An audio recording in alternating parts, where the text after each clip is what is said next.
tecnologia da informação, inovação, tendências e temas atuais. O lugar perfeito para profissionais e amantes de tecnologia. Está no ar mais um episódio de CIO Cast, uma dose de tecnologia da informação e inovação. Esse podcast tem um oferecimento de Wiser Tecnologia, um parceiro completo. CIO Cast. Olá pessoal, tudo bem? A gente está iniciando aqui o 18º episódio do podcast CIO Cast e o primeiro episódio é com imagem, né? Você que já vem acompanhando a gente sempre grava somente com áudio na plataforma Spotify e nós estamos iniciando aqui o nosso primeiro episódio também com imagem, né? Para esse episódio aí, fazendo esse marco dentro do nosso podcast, nós trouxemos aqui o nosso primeiro parceiro aí de podcast que vem conosco em alguns episódios, o Eduardo Viana. O Eduardo é Head de Analytics lá na Wiser. Bem-vindo aí, Eduardo, ao episódio. Bem-vindo, muito satisfeito em participar dessa gravação. Legal. E a gente também trouxe aqui como nosso convidado especial o Roberto Leão. O Roberto ele é gerente de TI do grupo J. Sleiman, um amigo aí de longa data, e vem falar conosco aqui hoje sobre gestão humanizada na área de TI. Roberto, obrigado por ter aceito o convite. Eu que agradeço. É uma satisfação imensa, Sanzio. Até porque um marco aí para o programa de vocês, né? O primeiro episódio com vídeo, né? Eu fico muito lisonjeado de estar dando esse pontapé inicial. E vamos focar aí, falar um pouco sobre essa gestão de carreira, né? Falar um pouco sobre a gestão de carreira humanizada dentro da TI, que é um desafio gigantesco, mas que a gente vai se desdobrando aí no dia a dia. Vamos lá. Legal, é isso aí, pessoal. Primeiro episódio aí com vídeo, um momento aí muito importante aí para o nosso podcast, para o nosso projeto, né? Então, sem muitas delongas, vamos logo conversar aqui sobre o tema que a gente vem falar hoje. Mas eu queria fazer um parêntese e dar um espaço aqui para o Roberto contar um pouco da trajetória dele, né? Todo mundo curioso aqui para conhecer um pouco da trajetória do Roberto, conhecer um pouco do dia a dia dele. Queria que o Roberto contasse aí para todos nós como que foi a trajetória dele.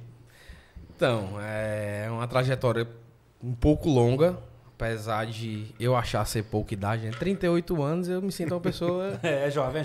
Jovem, né? Daria 26. Então, obrigado. Mas é isso, é uma trajetória que começou lá atrás. Eu tive como entusiasta principal meu irmão mais velho. Meu irmão tem uma diferença de idade de 5 anos, né? E ele teve a oportunidade de lecionar curso de informática em meados ali de 99 para 2000, já iniciando no ano de 2000. E aquilo ali me chamou a atenção enquanto adolescente, né? Eu achava uma coisa muito diferente para a época. De fato, era diferente, era uma coisa nova.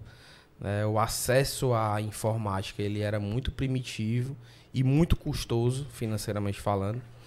E aí veio comigo aquela curiosidade, né? Um menino, um adolescente, né? Ainda no ensino médio, tentando se encontrar. Até então não sabia o que era que eu queria para mim. Isso acontece muito, né? E aí a oportunidade que eu tive, primeiramente, foi meu irmão, ele trabalhava numa escola de informática lá da nossa cidade. Para quem não sabe, eu sou alagoano, eu sou do interior de Alagoas, uma cidade chamada Arapiraca. Aproximadamente 300 mil habitantes, 290 e pouco. E uma cidade teoricamente pequena, né, mas com um viés muito grande por ser o segundo maior PIB do estado, ficando atrás apenas da capital Maceió. E aí, na época que o meu irmão foi convidado para ser instrutor de informática dessa escola, eu vivia morto de curiosidade quando ele chegava em casa no final de semana, né? Cara, como é? Me explica, me diz como é. E ele nunca foi de conversar muito comigo a respeito do trabalho. Até que um dia ele foi fazer uma manutenção no parque, né, das máquinas. E ele me chamou. E aí eu fui um sábado, despretensioso. E ele disse, você tem duas opções. Ou você fica olhando eu trabalhar, ou então eu vou ligar um computador aqui e você vai mexer.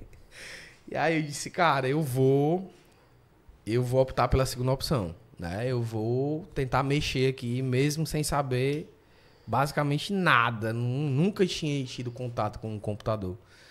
E aí ele disse, eu vou lhe dar uma dica, né? Aqui na escola a gente tem a trilha de curso. Então seria legal se você fizesse a trilha de Windows 3.5, eu acho, na época. E aí eu disse, cara, eu aceito fazer, né? Só me mostra aqui como é, por onde eu começo, que o resto eu me viro. E aí você vai trabalhando e não tem hora pra acabar aí. Eu não tô com pressa, não tinha nenhum compromisso, né? E aí ele me deu esse curso e eu fiz o curso, né? Eu fiz o curso num dia. Eu acho que eu fiz ali em 4, 5, 6 horas um curso de Windows, introdução. E aquilo ali me deu gosto, né? E 2, 3 anos depois eu tive a primeira oportunidade dentro da escola. A escola tinha a escola e uma loja. E a loja me deu essa oportunidade, né? Legal. Tava precisando de alguém. E esse alguém era para ser o menino da informática. O velho menino da informática, né? O belo menino da informática. E eu não pensei 2 vezes. Não foi bem um estágio, porque era mais ou menos um estágio. Porque a carga horária era reduzida, porque eu estudava um horário e o outro horário eu trabalhava. E aí eu não pensei 2 vezes. Cara, oportunidade de ouro, não posso deixar passar. Eu sempre fui apegado a oportunidades, né? Acho que ao longo aqui da nossa conversa eu vou falar, pelo menos resumidamente, de como eu abraço oportunidades.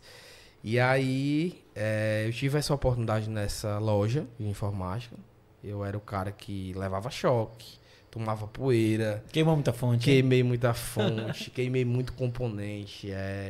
Quando começou ali a andar com as placas de vídeo que necessitavam de placa-mãe off-board, eu queimei muita placa de vídeo, queimei muita placa-mãe, e ela faz parte, né? Eu acredito que o início da nossa vida, ela é um laboratório, qualquer que seja a área que você esteja trabalhando. Aquilo ali é um laboratório. O seu início de vida profissional sempre é um laboratório. E eu fui me apegando e cada vez mais tomando gosto e estudando, porque sem estudo a gente não caminha. Então, foi o meu primeiro contato, né? Pouco tempo depois, eu recebi uma oportunidade de carteira assinada, né? Para ser seletista. E aí eu não entrei na área de informática. Eu acho que foi a única vez nesses 20 e alguma coisa anos de trabalhando com tecnologia que eu não fui na área. Eu fui ser digitador numa avícola que tinha na minha cidade. E era basicamente tirar pedido. Faturista, né? Que hoje é um faturista. E só que eu sempre fui muito curioso. E essa curiosidade me despertou quando foi feito um projeto de interligação da unidade que eu ficava, porque era mais afastada da cidade, teoricamente região metropolitana. E essa unidade precisou interligar com a matriz que ficava próximo ao centro da cidade. E eu colei no cara que estava instalando a antena, né, para receber o sinal via rádio. E eu colei nesse cara e eu acho que o cara não me aguentava mais. Né? Curioso, perguntava tudo. E o cara me respondia já para me tirar de tempo e tirar de perto. Mas você estava ali querendo aprender ali, né?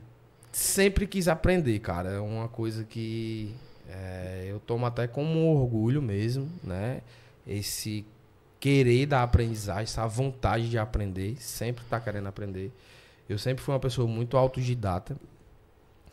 E voltando, né, na conversa, na história, esse cara eu percebi algumas vezes que ele queria se livrar de mim. Eu acho que ele não aguentava mais. Ele passou mais ou menos 1 mês nesse projeto, porque o nível de sinal era muito crítico.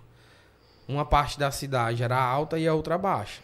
Só que não se enxergavam. Então, para ele ter a sintonia ali de sinal, era um pouco complicado. E depois dessa oportunidade, aí sim, eu ingressei na vida da informática de fato, quando eu recebi uma oportunidade para ir para outra empresa da cidade, empresa forte no estado, inclusive, do ramo agropecuário, que tinham várias lojas na cidade e em outras cidades, em mais 2 estados da região, Sergipe e Pernambuco. E eu fui ser o analista de infra, analista de suporte. Só que era aquele analista de suporte faz tudo, bombril. De novo o menino do computador. De novo o menino do computador, o menino que se pendurava para puxar cabo de rede. Consertar ar-condicionado de vez em quando. Micro-ondas. É padrão. Micro-ondas. Ligou na tomada TI, né? Foi na época que surgiram os Palms, então foi o meu primeiro contato também com dispositivo portátil. Impressora nem se fala. Queimei muita cabeça de LX300. Então, foi de fato a minha primeira oportunidade na área de tecnologia.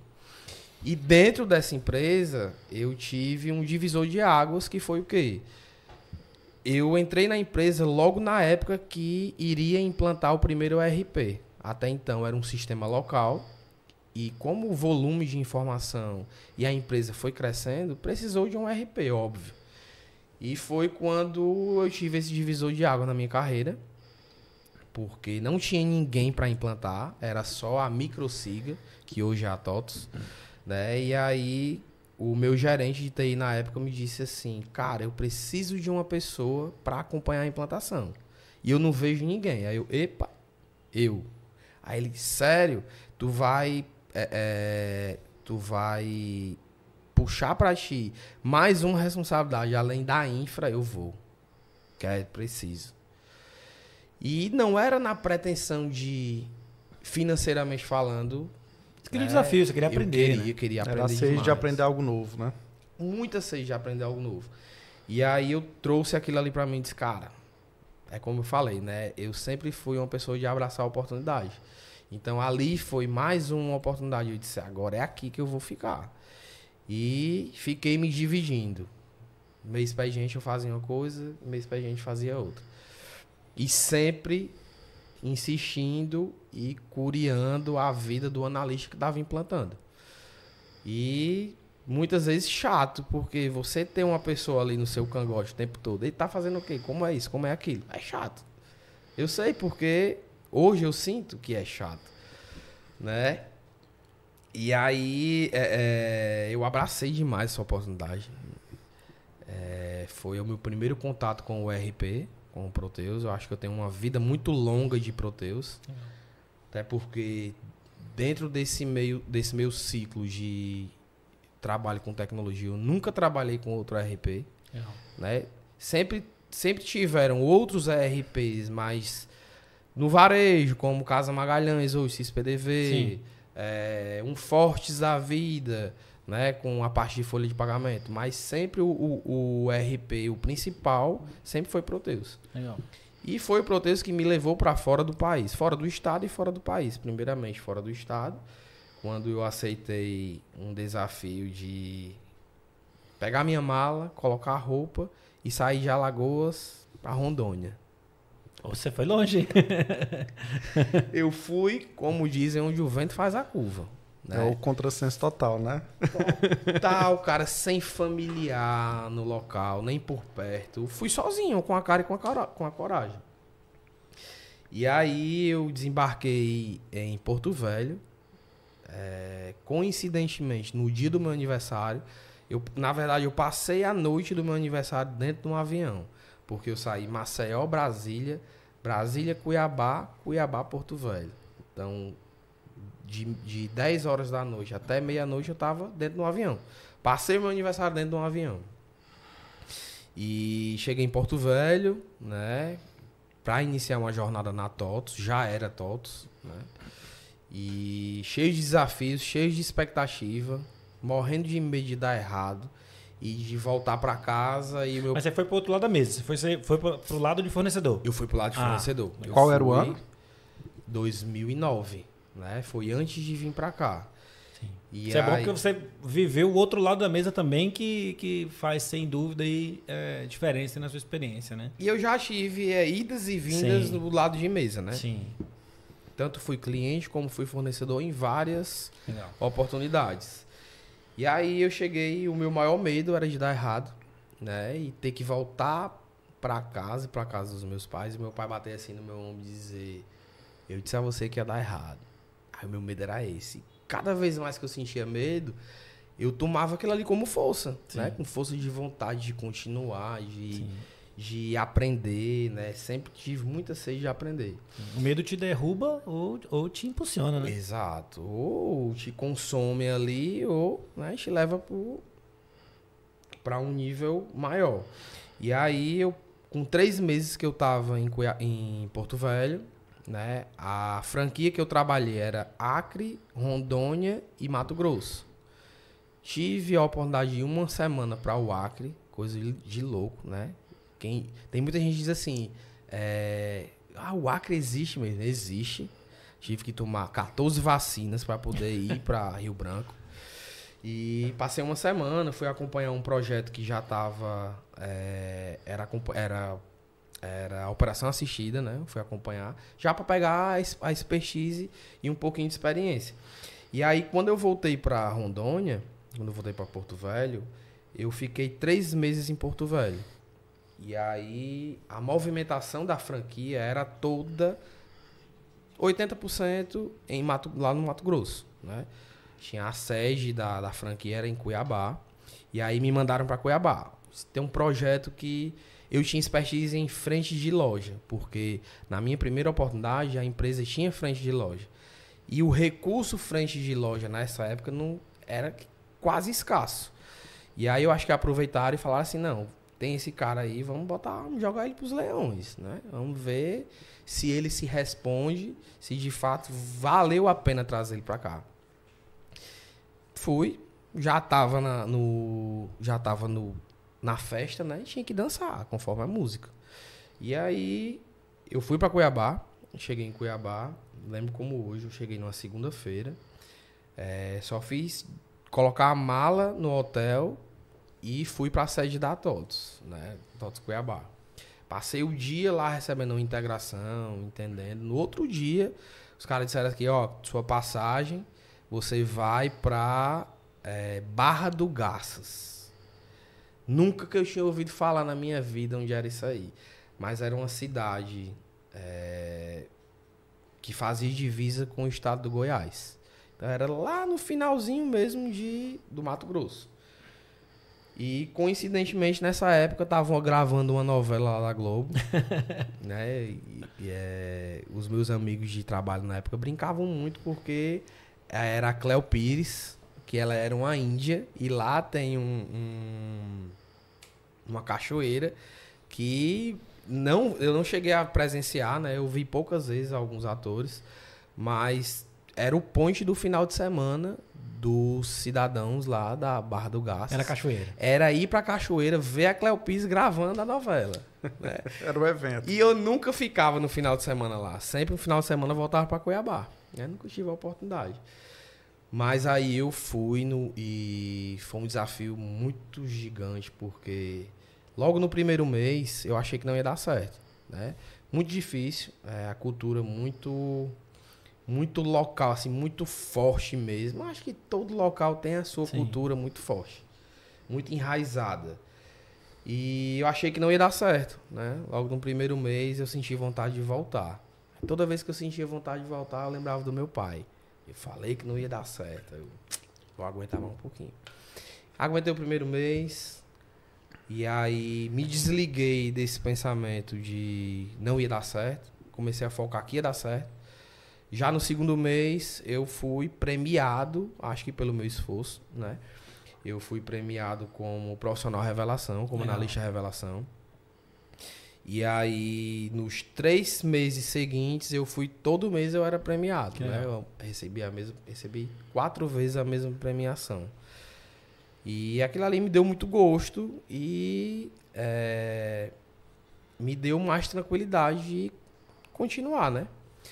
Foi então que, depois que eu consegui esse destaque, abriu seleção para a franquia aqui do Ceará, que é TOTS Ceará e Vale do São Francisco. Era, né? Porque hoje é tudo TOTS Nordeste. E a TOTS Ceará e Vale do São Francisco contemplava Fortaleza e Petrolina. Né? Era a mesma franquia. E aí... a gente, como analista, tinha acesso ao quadro de RH e sabia de todas as movimentações no país inteiro, inclusive na América Latina, né? E aí foi quando eu vi a vaga aqui para TOTS E só que eu precisava ter 1 ano de casa. E como eu tinha poucos meses, eu falei pro meu chefe, né, pro meu coordenador, eu disse, cara, será que eu consigo me candidatar? Será que daria certo? Aí ele, você só sabe se você tentar.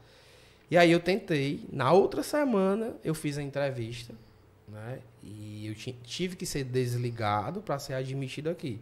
Porque como eram empresas diferentes, franquias, né? Sim. Eu tinha que me desligar e vir para cá e ser admitido aqui. E aí eu vim. Mais uma vez, com uma linha nas costas, sem ter parente, sem ter ninguém aqui. Simplesmente vim de ônibus, lembro como hoje. A minha primeira vinda foi de ônibus. Quase cometi o gafe de descer no terminal da Messejana, na rodoviária da Messejana, que eu não sabia. Sim. Né? Eu tinha muito pouca informação, mas aí deu certo, desci ali na Borges de Melo. E aí... Isso já em... Isso em 2009. 2009 ainda. 2009 Aqui, ainda. 2009 ele foi o ano que... 2009 foi um ano assim, ó, atropelado.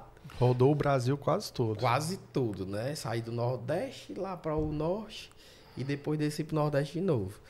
Né? E aí eu cheguei, lembro como hoje, cheguei aqui em Fortaleza, meio-dia, morrendo de sono, uma viagem horrível. Não recomendo a ninguém viajar de ônibus. Mais de 1.000 quilômetros, porque são 1.000 quilômetros, né? De Maceió para cá. Eu tinha saído de Cuiabá para Maceió para informar a minha família que eu tava mudando de novo. E de Maceió eu vim para cá. E aí, quando eu cheguei aqui meio-dia. Fui direto da rodoviária para TOTS. Né? Cheguei na TOTS, a sede aqui é ali na Miguel Dias, próximo de Iguatemi. Sim. Cheguei lá, só cheguei, me apresentei, conversei com o pessoal e eles me despacharam pro hotel. Aí eu fui descansar, né? Era uma segunda-feira, eu tava morto de cansado da viagem. Cheguei no hotel, fui descansar, fui conhecer ali a Beira-Mar de Fortaleza, que eu não conhecia. Sim. Né? Fiquei ali hospedado na Beira-Mar. E no outro dia tinha trabalho. E aí no outro dia eu fui trabalhar de fato. E aí foi o meu início de jornada aqui em Fortaleza. Né? Que já fazem 14 anos. Tá fazendo 14 anos, né? E aí fui consultor na TOTS, pouco tempo aqui em Fortaleza. Fiquei 11 meses, né? Não, na verdade eu fiquei 11 meses aqui e aí surgiu a oportunidade de voltar para Alagoas, né? E aí eu pensei em voltar, deu aquela saudade de casa, de saudade família, da né? família. E eu disse, não vou voltar. E aí fiquei mais um tempo por aqui. Aí eu fui trabalhar em consultoria, né? E aí em 2012, o meu pai... ele tinha uma enfermidade, né? Era cardíaco e era diabético. E aí, em 2012, meu pai teve um AVC, né? E eu não pensei 2 vezes. Vou embora, não quero saber se eu tenho emprego, não quero saber de nada. Vou cuidar do meu pai. E quando eu tava resolvendo esse trâmite de voltar, né? Eu tava num projeto lá em Petrolina. E aí eu vim, peguei minhas coisas aqui em Fortaleza e fui, né? Graças a Deus, eu consegui um emprego lá na outra semana. E aí voltei a ser cliente de novo, né? Dei uns 10 passos para trás, financeiramente falando. Mas para mim aquilo ali pouco importava. Sim. Importava era estar perto da minha família, né? Naquele momento ali mais difícil.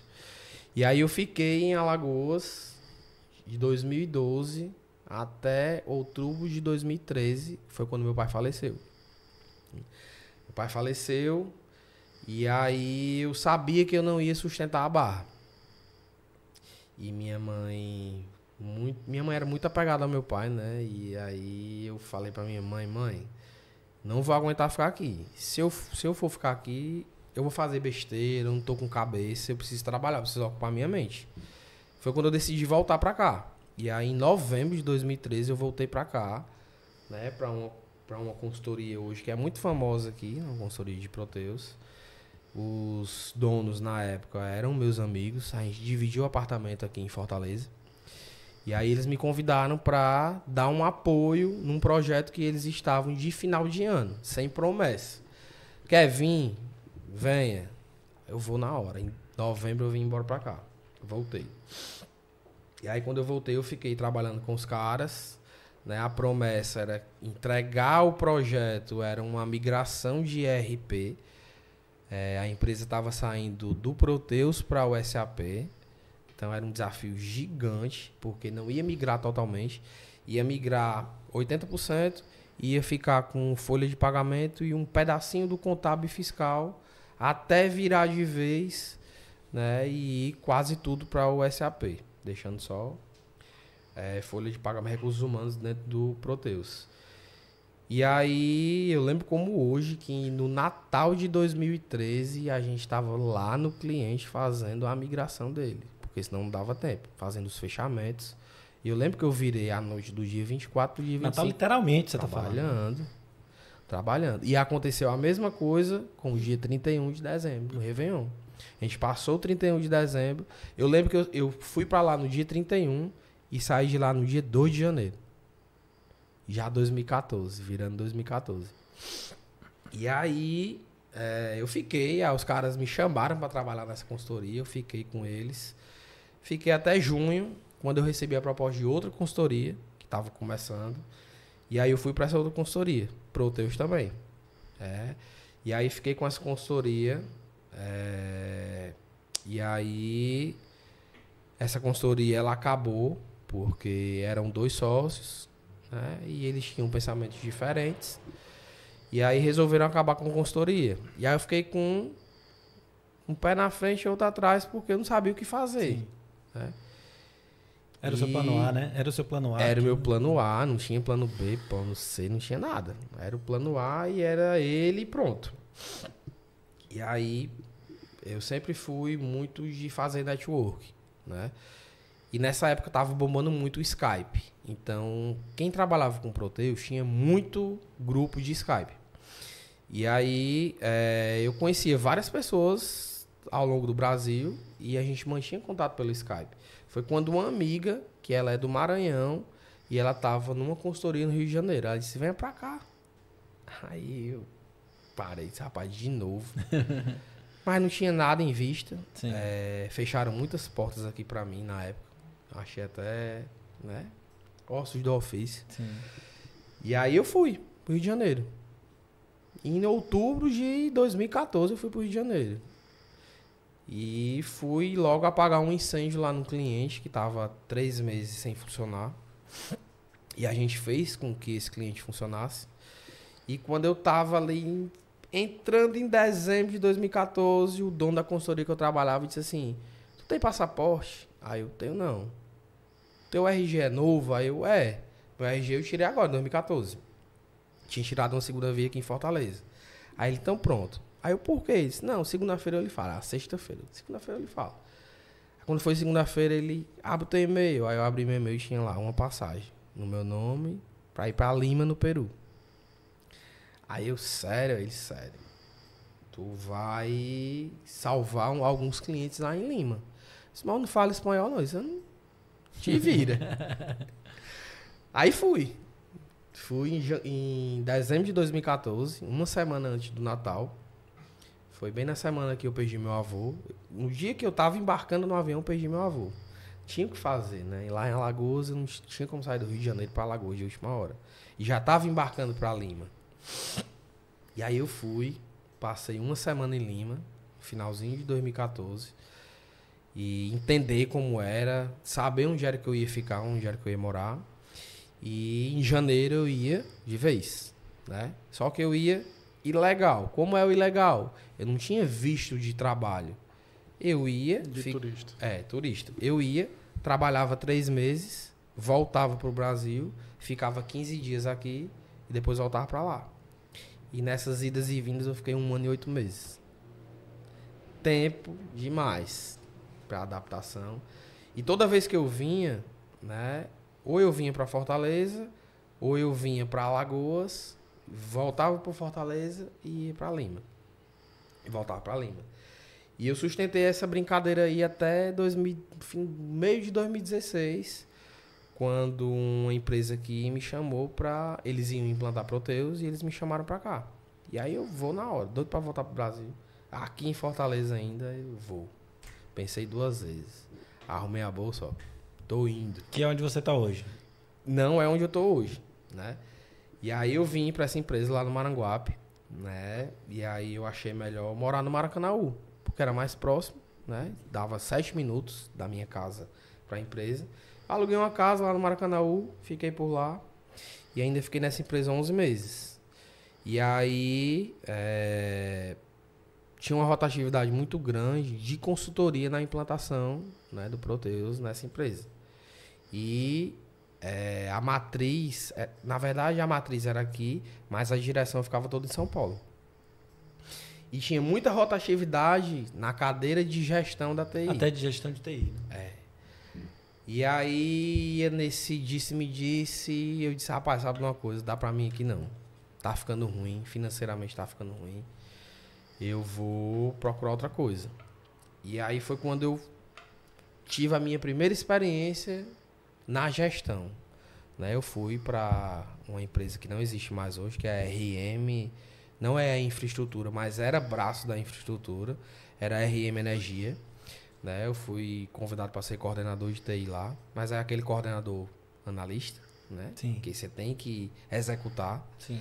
E aí eu fui, e a operação da RM era o administrativo aqui, mas a operação e a execução era toda em Pernambuco. Então eu viajava muito para Recife. Até que eu vi que eu não ia evoluir muito, né? Financeiramente falando, não tinha o que crescer na empresa.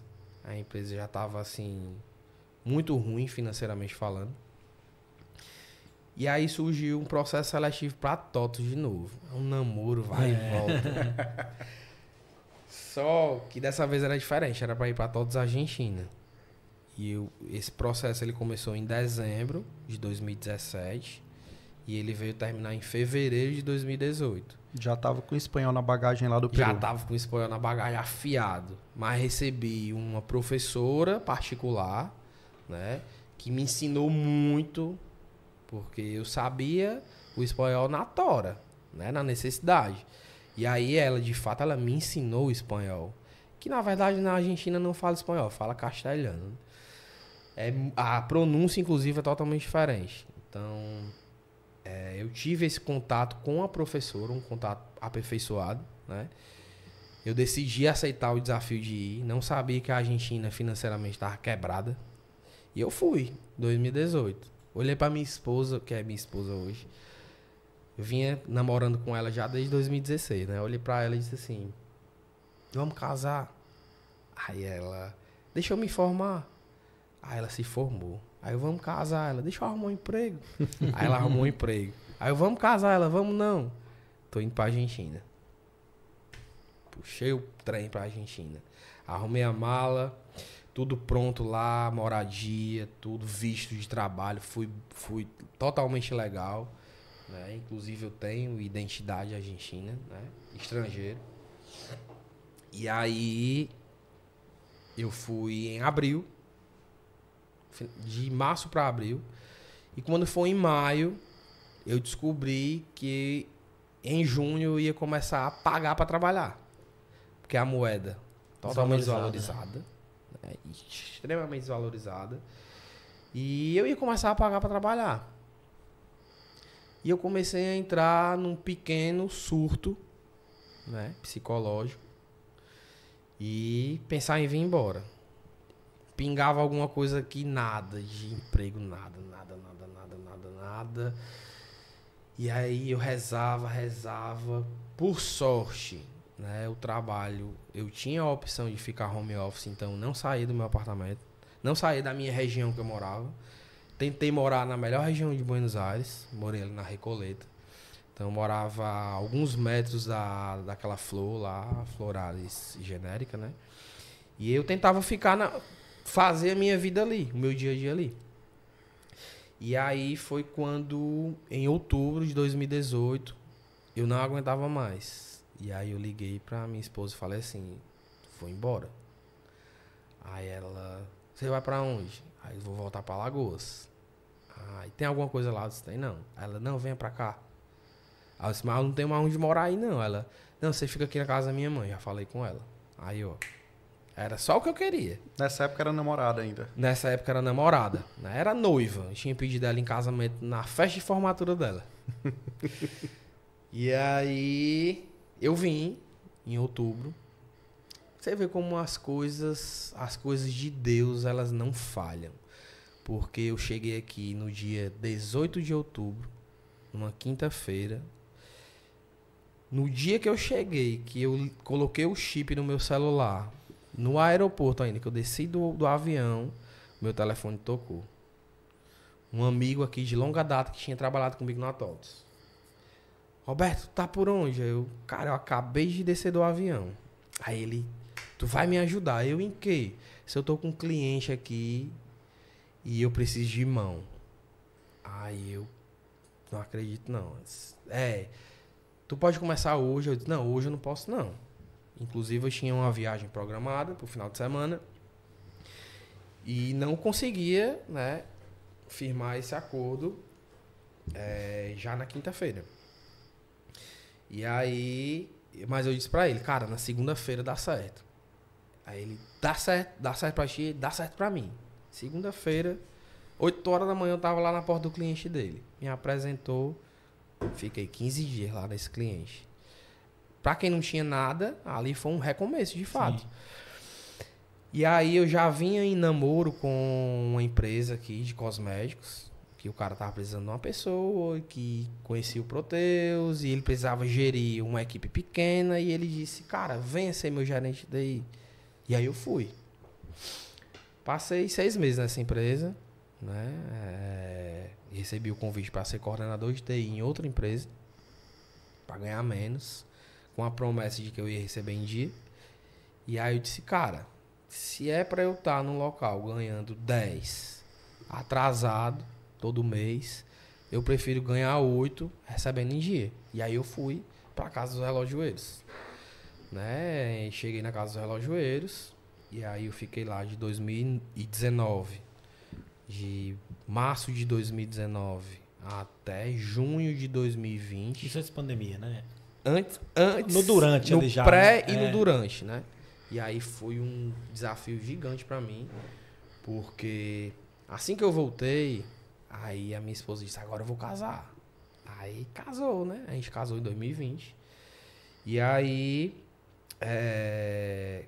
eu tive vários desafios lá na casa dos relojoeiros, porque a cultura da empresa ela era muito da década de quando começou. Sim. É uma empresa que tem 60 anos, então tecnologicamente era muito atrasada, e foi não vou dizer um trampolim, né, porque não é essa expressão, mas assim, foi um salto muito grande que eu dei para a empresa e para minha carreira, porque eu tive que fazer muito com pouco.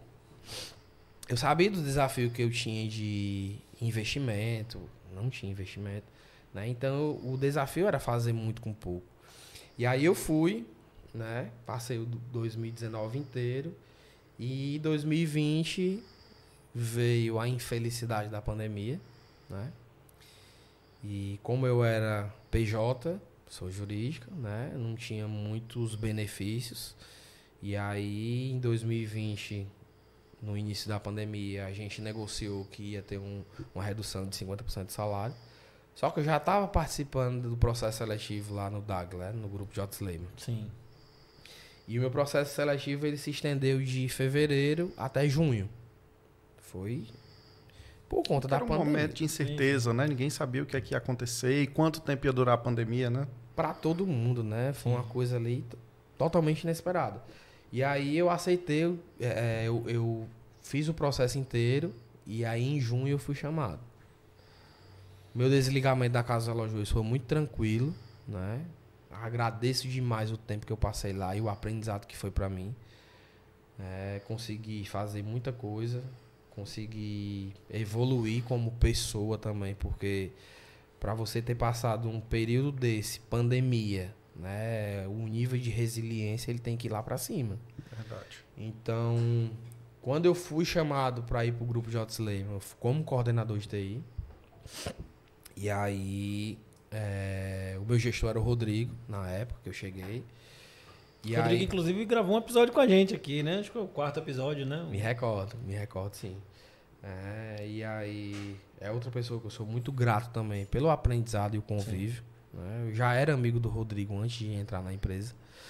E aí foi um desafio enorme, porque no meu processo seletivo inteiro se falava muito de gestão humanizada. Sim. Você sabe o que é gestão humanizada? Sei. Na teoria, eu sei o que é gestão humanizada. Mas a que nível a gestão humanizada? Porque fica até parecendo um clichê, né? Um tipo de gestão que é muito difícil de você ter nos tempos de hoje. Sim. Por conta de N motivos. E eu posso citar alguns motivos. Motivo 1, geração. Gerações diferentes. Choque de geração é Choque de um dos geração. principais desafios de gestão hoje em dia, né? Culturas diferentes, né? Porque ainda assim por conta da geração, do choque de geração, né? E você ter aquele senso de que você não pode ser o gestor para você. Você tem que ser um gestor de fato para a equipe. Você foi contratado para fazer aquilo. Seu papel é esse, né? O seu papel o gestor, para ele ter a humanização, ele precisa sentar e compreender o pensamento de todo mundo, né? E não só ele pensar pela equipe, não. Pelo contrário, a equipe deve pensar pela equipe também e pelo gestor, né? Hoje eu tenho uma equipe que algumas pessoas conseguem ter essa autogestão, né? E o nível de produtividade dessas pessoas, obviamente, ele é muito mais alto. E eu, como gestor, meu papel é acatar as ideias, né? E tentar transformar da melhor forma possível em ações, né? E eu não sabia. Isso eu aprendi nos 2 primeiros anos que eu passei como coordenador, né? E eu vim me tornar o gerente de TI agora em maio desse ano, né? O Rodrigo saiu no último dia de fevereiro, né? E eu passei por um estágio probatório, como diz a diretoria, né? De 3 meses. E eu vim me tornar o gestor da área, de fato, em maio. Então, é um desafio muito grande você compreender o que o outro está pensando. Sim. Eu, assim, para mim não existe essa de você se colocar no lugar. Eu não vou me colocar no teu lugar, não vou me colocar no teu lugar. Não existe. Né? Você tenta pensar e falar coisas com o outro, não se colocando no lugar dele, mas pensando de uma maneira de que, se ele falasse assim comigo, será que eu gostaria? Mas eu nunca vou saber qual é o teu lugar, né? Eu acho que o pessoal hoje romantiza muito. Você tem que se colocar no lugar do outro. Sim. Eu, uma opinião minha, particularmente, não acredito nisso. Não existe você se colocar no lugar da pessoa. Existe você ter a sensibilidade, né? E tentar ouvir, que é muito importante, né? Essa semana... Você ser empático com a situação do outro, não ficar no lugar dele, né? Porque você não vai conseguir ficar no lugar dele. Né? Essa semana, na terça-feira, eu fui convidado pelo pessoal do GG Chic para participar, ser um dos palestrantes do Tech Meet. Eu vi nas redes sociais, legal. Lá no Grupo Marquise, né? Essa edição foi lá no Grupo Marquise. E aí, né, eu fui falar... o tema eram os cases de sucesso das empresas. Então, 4 empresas foram escolhidas. E aí eu tive a honra de participar e falar um pouquinho do case que eu fui apresentar, que era a parte de automatização de processos repetitivos, né? E eu falei na palestra, né, que não existe você se colocar no lugar do outro. Isso é muito romantizado. O que você pode fazer é se sensibilizar com o que o outro está falando e trazendo, e tentar da melhor forma possível transformar aquilo ali numa ação boa. Hoje eu estava falando com uma pessoa da minha equipe, né, dizendo para ele que em momento algum eu vou dizer um não para uma ação que ele queira tomar, mesmo achando que aquela ação dele pode dar errado. Eu disse para ele, cara, eu nunca vou te dizer um não, né, mas eu vou tentar te guiar para o melhor caminho possível. Se vai dar errado ou não, isso aí é uma consequência. Sim. E eu garanto para você, se der errado, deu errado para todo mundo. Não deu errado só para você. Estamos juntos no mesmo barco, né? Estamos juntos no mesmo barco. Se deu certo, é mérito da equipe. Exclusivamente ser o que pensou aquilo, né? Eu não vou... Sou aquele cara, o Sanzio tem uma ideia aqui e a gente coloca aquela ideia em prática, ela se transforma em uma ação, num projeto, e aquele projeto dá certo, eu não vou dizer o crédito foi meu como gestor do Sanzio. Jamais. O crédito foi da equipe exclusivamente pelo esforço do Sanzio, né? Que se esforçou um pouco mais. Então é isso. A gestão humanizada, quando eu entrei, eu disse, rapaz, ou vai dar muito certo ou vai dar muito errado. Porque era uma coisa nova para mim, né? E cada um que entenda e trate de uma forma. Sim. Né? E para mim eu fiquei com aquilo na cabeça. Será que existe a gestão humanizada? Principalmente com essas novas gerações entrando no mercado agora, eu acho que isso é mais necessário do que nunca, né? Porque assim, se você for olhar a tratativa como eram feitas dos profissionais há 20 anos atrás, é totalmente diferente da forma como é hoje, né? Antigamente, o colaborador ele tinha aquele medo, né, de perder o emprego. Hoje em dia, principalmente quando você traz para a tecnologia, não é tão assim, né?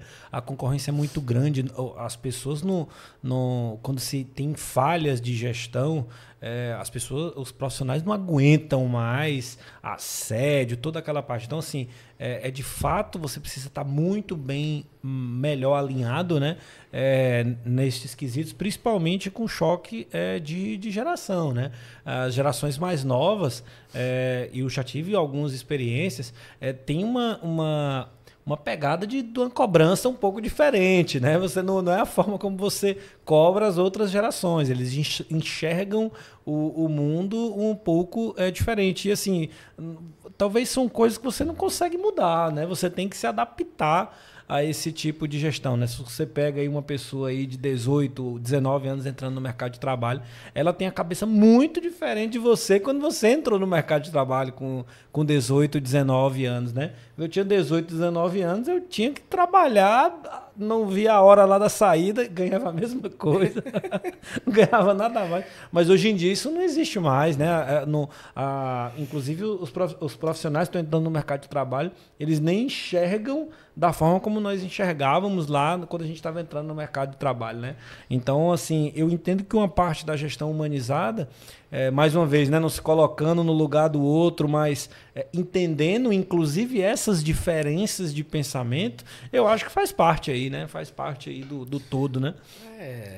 Ainda tem um fato dessa geração ela ser muito imediatista, né? É verdade.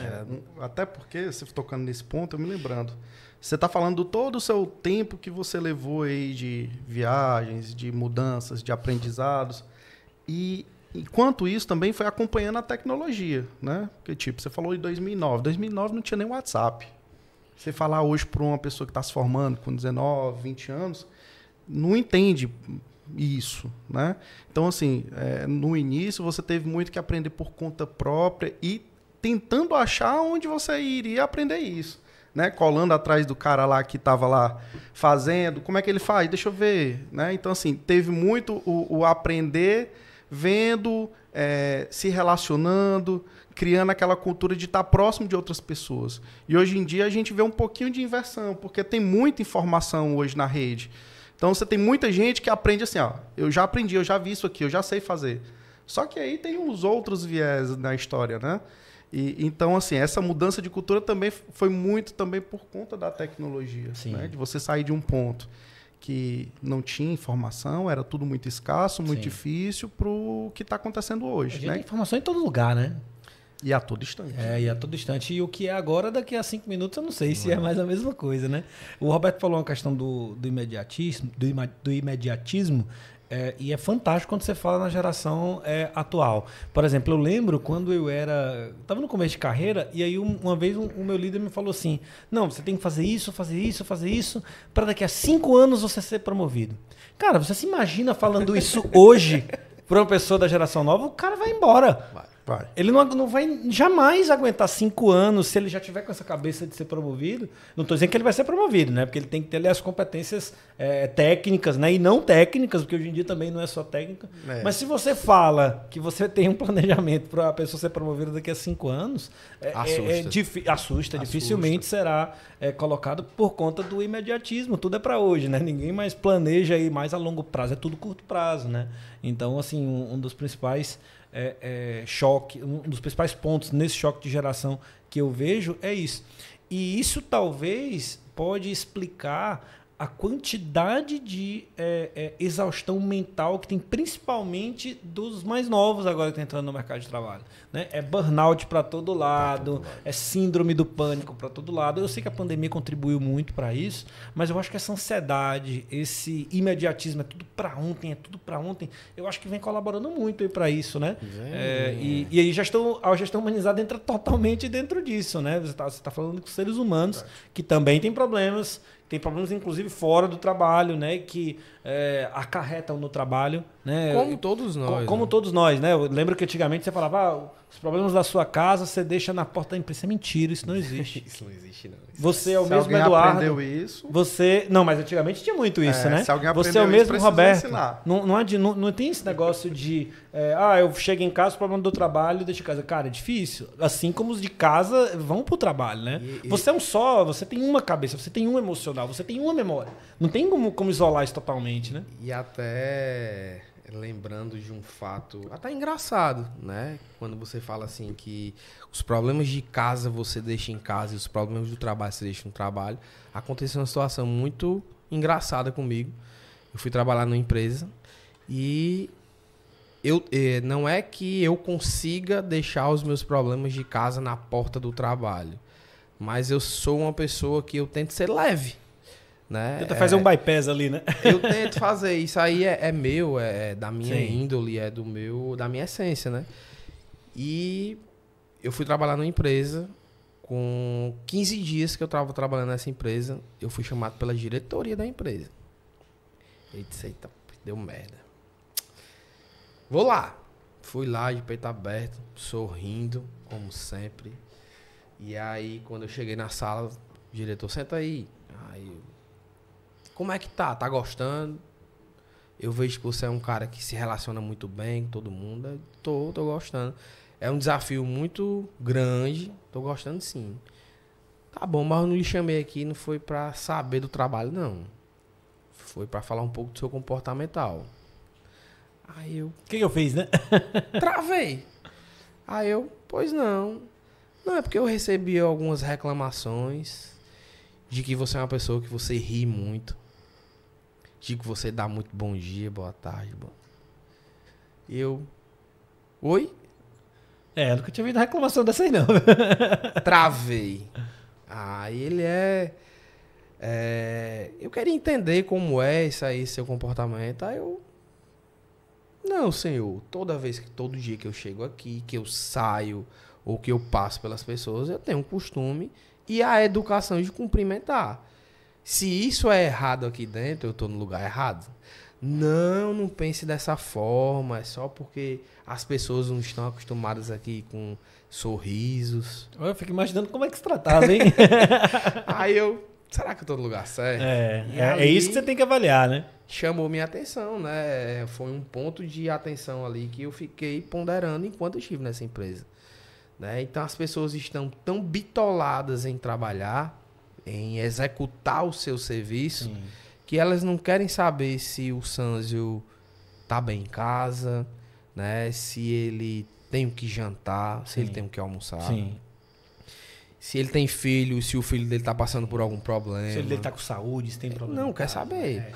Sim. A sociedade, ela tá exigindo isso de você. Sim, que você seja um robô. Sim, é verdade. Né? Que você vá, saia de casa, trabalhe, volte, durma. Não quer saber se você tá se alimentando bem, se você tá fazendo exercício, se você tem uma vida social fora da empresa. Não, ela quer que você trabalhe. E se você não tiver uma cabeça boa e tentar se adaptar, né? mercado te esmaga, você não para O de mercado te esmaga, cara. sim. Te esmaga. E isso é o que tá trazendo sim. essa porrada de burnout. Sim.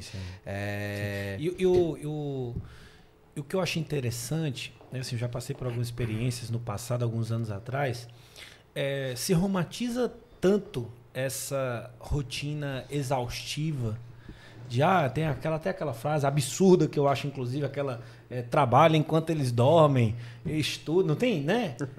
Aquilo é um absurdo, né? No fim, o cara morre do infarto, né? No fim, o cara morre do infarto. Mas assim, romantizaram tanto essa rotina exaustiva de trabalho e estudo, né? Eu vou botar estudo aqui no meio também, que quando você está se divertindo, você se sente mal.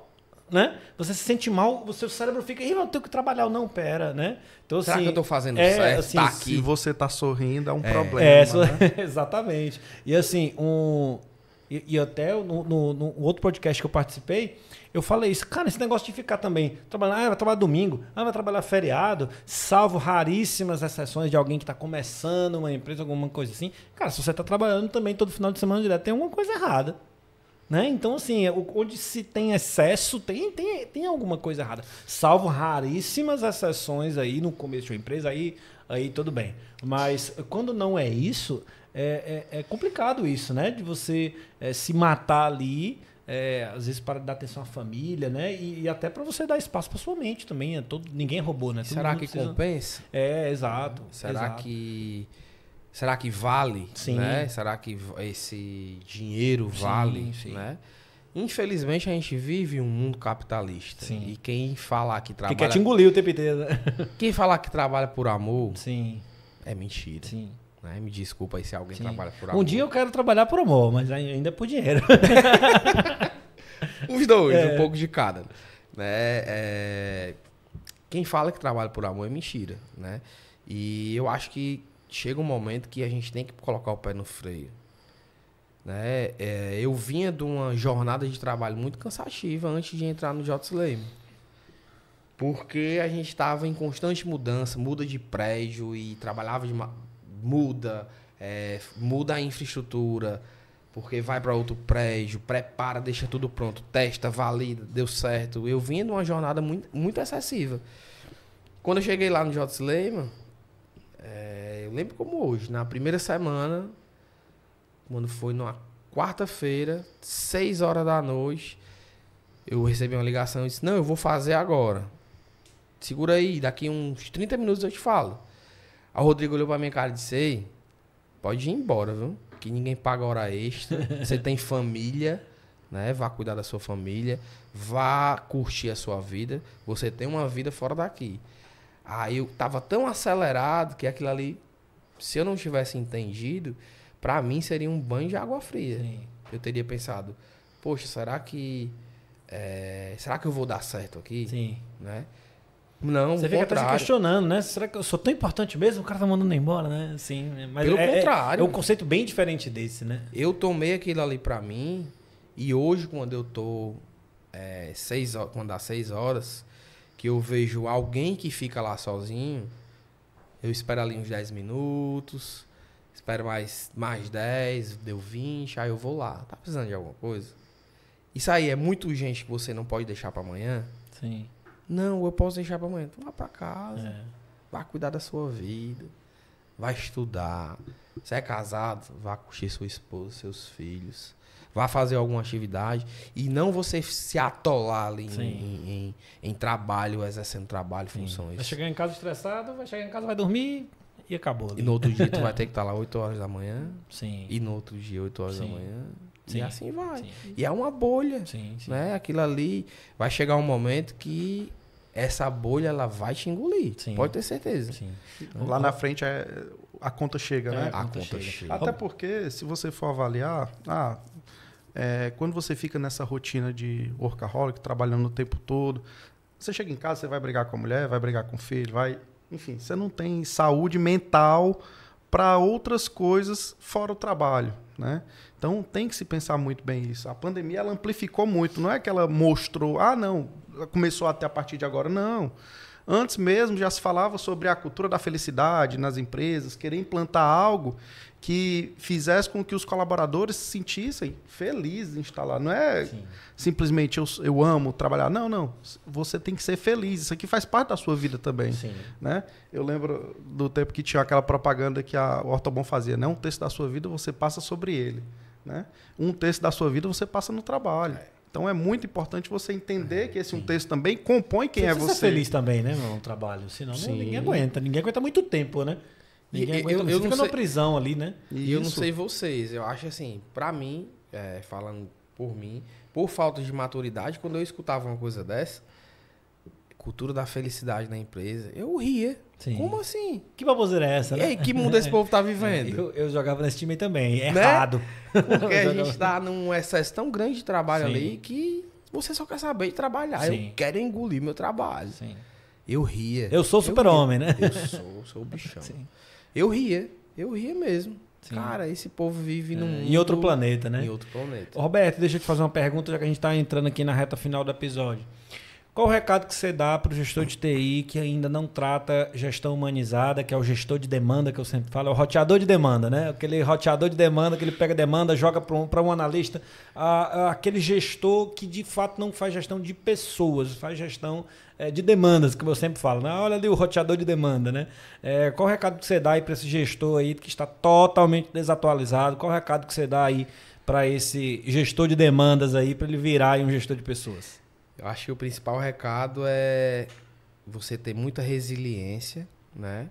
E você tentar passar uma mensagem muito clara de que, além do trabalho, existem outras coisas para você fazer. Ele tem que mudar a cabeça dele também, né? Exato. Ele tem que mudar a cabeça. Eu só consegui enxergar isso aí depois que eu mudei minha cabeça. Apanho, né? Porque todo dia a gente... Acho que ao acordar você leva uma pancada para se orientar ali e dizer, não, hoje é mais um dia. Né? Então o recado que eu deixo não é nenhum recado, é se cuide primeiro, porque você tem que estar bem para deixar o outro bem, porque senão você não consegue. Sim. E tente ser o mais claro possível, né? E confortante para a pessoa que você está dando a mensagem, que você está repassando, para o seu liderado. Né? Você tem que trazer o cara para ti ali o tempo inteiro, né? E não é com palavrinhas bonitas. Você tem que fazer com que o seu liderado ele se sinta parte do negócio, né? Que ele entenda o porquê, o propósito do que ele está trabalhando. Que além do dinheiro, né? Existe uma jornada imensa pela frente, né? Que ele se prepare, porque ele pode estar no meu lugar amanhã, né? Eu trabalho pensando em evoluir as pessoas, né? Cada um tem um dom e cada um tem a sua força de vontade de crescer, né? De você não estar sempre ali exercendo aquela mesma função. Então, pegue essa energia, não pense só no executar, mas pense em se preparar, pensa em estar atualizado. O gestor tem que se capacitar também, tem que né? se capacitar. Às vezes acontece muito isso, né? O gestor acha que não precisa mais se capacitar. Né? E quando você é gestor, que você tenta fazer várias capacitações do mesmo jeito, sim, que você se arrepende, mas você tem que cumprir. Sim. Eu vou usar um exemplo meu, né? O GGX agora já lançou um programa em parceria com a Universidade de Cambridge. Eu vi. Né? Eu me inscrevi, estou fazendo, não sei como. E em julho, final de julho, eu ganhei uma graduação de defesa cibernética na Estácio. E eu estou fazendo. Me pergunte como. Sim. Né? Então, assim, é difícil? Vai ser complicado? Vai. Você vai ter que fazer uma gestão do tempo, porque você tem o tempo da sua casa, sim, se você tem o tempo do seu lazer, né? Você tem que estar com pessoas fora do trabalho, você tem que conversar sobre outras coisas, sim, né? Então, tudo requer também um esforço, sim, né?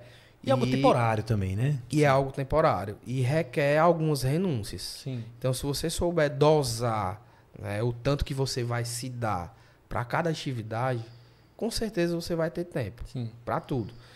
Eu costumo dizer e costumo brincar de que o dia, se ele tivesse 48 horas, eu trabalhava as 48 horas. Ainda estaria lotada, né? Mas não é o trabalhar só para o meu trabalho, para a empresa que eu fui contratado para trabalhar. Tem o trabalhar a minha mente, Sim. tenho que trabalhar o meu social, Sim. tenho que trabalhar a minha saúde, Sim. porque O estudo você está trabalhando também. O estudo não deixa de ser uma forma de trabalho. o estudo, O você tá estudo nada trabalhando. mais é você está trabalhando algo para o seu futuro. Todo mundo estuda algo pensando no futuro. Então, o estudo também é uma espécie de trabalho. O estudo é a ferramenta que você tem ganhos de todo lado. Sim, Porque você tem ganho cultural, você Sim. tem ganho profissional, sim, você tem ganho de aprendizado Sim. e de entender culturas sim. que você não está Você acostumado. se torna uma pessoa mais interessante Exato. em todos os quesitos, né? Assim, você já deve ter tido experiência, assim. Você senta para conversar com uma pessoa, mas a pessoa, não, como ela não estudou muito, então, assim, ela não tem o nível cultural que você tem e a conversa não flui. Então, você acaba se tornando também uma pessoa mais interessante quando você estuda. Quanto mais você estuda, né? Você consegue se tornar uma pessoa mais interessante no âmbito profissional, inclusive no âmbito pessoal, né? Você acabou de falar aqui do espanhol. Agora, você sentar numa mesa de conversa espanhol, você vai conseguir conversar em espanhol, né? Então, você acaba... É uma ferramenta nova, né? Que vai lhe proporcionar, facilitar o seu trabalho, Claro. sua vida. Sim, sim. Então, Aí- é um meio, né? E a cultura, ela te leva para qualquer lugar, É verdade. né? Você se relacionar bem te leva para qualquer lugar. Sim. Se você for uma pessoa, né, retraída, que não gosta de sair, não gosta de lidar com outras pessoas, você vai ter alguma dificuldade. Sim. Pode te levar para algum lugar, Mas o caminho é mais difícil. é mais O difícil. caminho é mais difícil. Então, assim, O caminho sem estudo e sem relacionamento é mais difícil, sem dúvida alguma. eu sempre digo, cara, ninguém ganha nada sozinho. É verdade. Ninguém ganha nada sozinho. Então, eu sempre trouxe isso comigo de me relacionar bem com as pessoas. Sim, eu também. Porque hoje eu posso estar aqui, mas amanhã eu posso estar aqui. Sim. E essa queda, se eu não tiver uma cabeça boa e se eu não tiver uma rede de apoio, porque uma outra coisa muito difícil é rede de apoio, Sim, é verdade. né? E isso faz parte da gestão humanizada. Se você não tem uma rede de apoio bacana, você não vai conseguir transmitir a mensagem para o teu liderado, para ele saber que ele tem onde se apoiar, Sim. né? Porque ele não tá ali sozinho de Sim, fato. sim. E não romantizando. Sim. Parece até um clichê, né? Você não está sozinho. Mas se você for um bom líder, o teu liderado ele vai entender Sim, a mensagem sim, que você está passando. Sim. Aí vai a diferença de quando o liderado cometer um erro, se ele vai falar contigo buscando apoio, ou se ele vai ter medo de falar, né? Isso, omitir, a partir do né? momento que você se coloca ao lado dele, né? E aí você acaba até ganhando ali aquele colaborador, porque ele vai contar com você ali para tudo, né? Para o bem e para o mal, né? E tem um ponto que a gente tem que falar cada vez mais, que o colaborador, eu escutei isso lá no passado com casamento, né? Quando você se casa, você não está casando só com sua esposa, você está casando com a família dela, verdade. né? Então eu entendo que hoje pro âmbito empresarial, quando você fala da rede de apoio, eu entendo também que trazer a família para o meio empresarial, fazer com que a empresa, a família também entenda um pouco da empresa, o que é que a empresa faz, os movimentos que a empresa faz. Eu acredito que isso ajuda muito também em um colaborador vestir a camisa, em um colaborador entender o propósito, a família também, a esposa, na hora que o cara está trabalhando um pouco mais lá na semana, entender que isso aqui é temporário, não é a questão da cultura da empresa. Então, eu entendo que também vai se começar a falar cada vez mais, e não só o colaborador, o crachazinho chegando, mas se importar também com o meio que ele exerce ali fora da empresa. Não sei se faz sentido para vocês, Sim, tá? sim. Total, né? Eu vou até usar um exemplo mais recente agora, né? O grupo que eu trabalho abriu um shopping, né? E a inauguração foi agora recente. E, cara, é tão bacana você ver o seu diretor, o dono do grupo, um dos donos, né? Ele ter essa afeição de você compartilhar o seu momento com a sua família, né? Eu levei minha esposa, levei meu filho para o dia da inauguração. Foi, assim, sensacional. Não consegui dar 100% de assistência para os dois, porque teve um pequeno show, né? O shopping contratou como garota propaganda a Solange Almeida, né? E ela fez um pequeno show ali, coisa rápida. E levei minha família para tirar foto, né? Legal. O meu filho, a minha esposa. E depois que passou esse momento das fotos ali, né? Eu voltei para trabalhar. E minha esposa ficou lá, né? Junto com outras esposas e maridos de Sim. também Dos colaboradores. outros colaboradores. Porque tava todo mundo, né, sintonizado e tava todo mundo Sim, com aquele dever de vamos abrir o shopping. sim. Isso. Né? Eles presenciaram com você, viveram com você os Viveram. momentos pré-inauguração ali, né? Os Isso que é legal. difíceis, né? E os mais legais, né? E você vê o grau de satisfação do seu líder maior em ver você levar a sua família.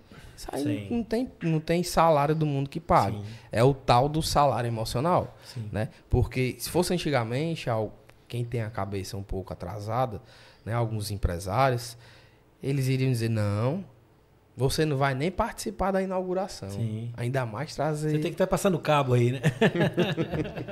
Você tem que ficar numa sala monitorando para ver se tudo vai sair como você prometeu Sim, é que ia verdade. sair.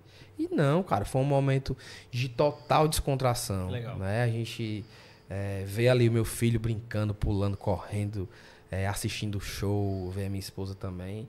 Isso aí traz uma satisfação muito grande. Legal. Né? E ver ali a sua equipe com outras pessoas, né? De outras áreas, todo mundo interagindo, houve até um momento de brinde com champanhe, todo mundo brincando, participando, levando para aquele momento ali, de fato, o sentido de dever cumprido, né? Até que quando passou esse ofurô todo aí, né? Que eu me sentei e disse, cara, nem acredito. Né? A gente foi conversar. Missão cumprida, né? Missão cumprida. É um sentimento de missão cumprida mesmo. Né? E você vê que o seu diretor ali proporcionou aquele momento que você pôde trazer e colocar a sua família junto. Isso tem preço no mundo que pague. Perfeito. Legal. Legal. Legal. Pessoal, estamos finalizando aqui o nosso 18º episódio do CIOcast, o primeiro episódio aí com imagens, né? Roberto, obrigado aí por aceitar o nosso convite, foi muito bom aí o nosso bate-papo. Eu já participei de um podcast do Roberto, depois eu vou botar aí na descrição também para divulgar ali o podcast que o Roberto ajuda aí a organizar. O assunto foi muito bom, um assunto aí bastante atualizado, né? Foi muito bom aí essa troca e parabéns aí pela trajetória. Obrigado. E também, Eduardo, obrigado aí pela participação em mais um episódio. Valeu, pessoal. Foi muito bom conhecer um pouquinho da história do Roberto e entender que o trabalho, a vida, tudo se relaciona e que tudo para andar bem tem que se relacionar de fato, né? Então, até a próxima. Isso aí, pessoal. Não esqueça aí do nosso patrocinador Master, Wise Tecnologia. Segue as nossas redes sociais, vai ter todos os links aí na descrição do episódio. Até mais, um abraço e até o próximo episódio. Obrigado, pessoal. Valeu.